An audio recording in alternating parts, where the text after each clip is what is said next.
Hey everyone! So today I had kind of a cool day with one of my advanced guitar students. He's a old high schooler, he's a senior, and he'd been through a lot over the years, and we've been talking about using modes in songs. So we were trying to figure out some ways of using the Dorian mode in different scales or different songs. And so I came up with a backing track that I want to share with you and play a little bit with you.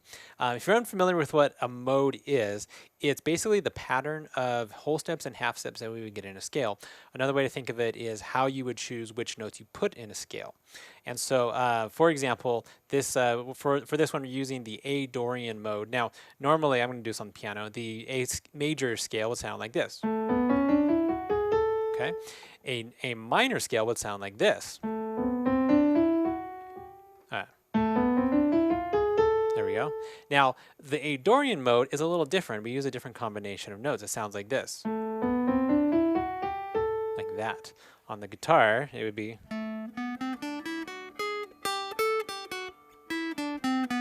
There we go. So I put this little track together so he could jam along. I do this from time to time for our students, and it's just a fun thing to do. But I thought I'd play a little bit for you because I liked how this one came out. So here we go.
There we go.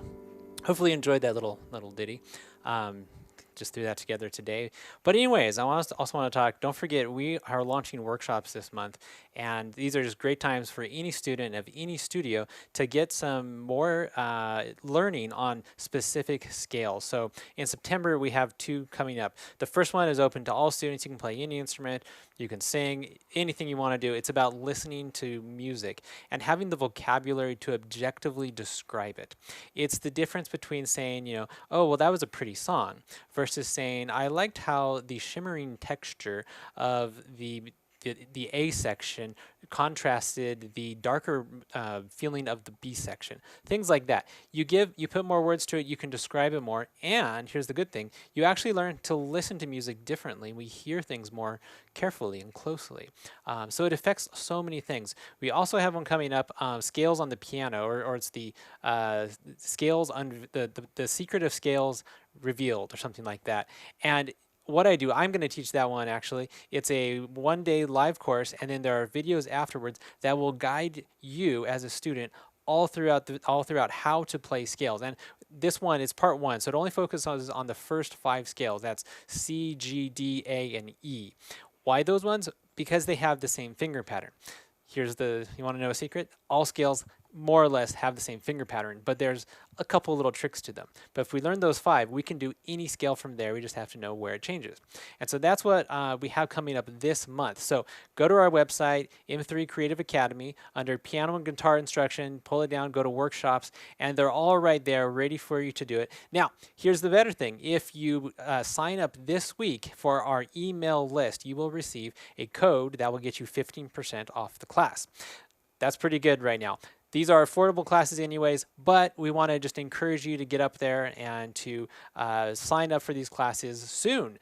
Their space is limited, and we want to make sure that you get your spot. So go to our website, sign up, and I'll see you again soon.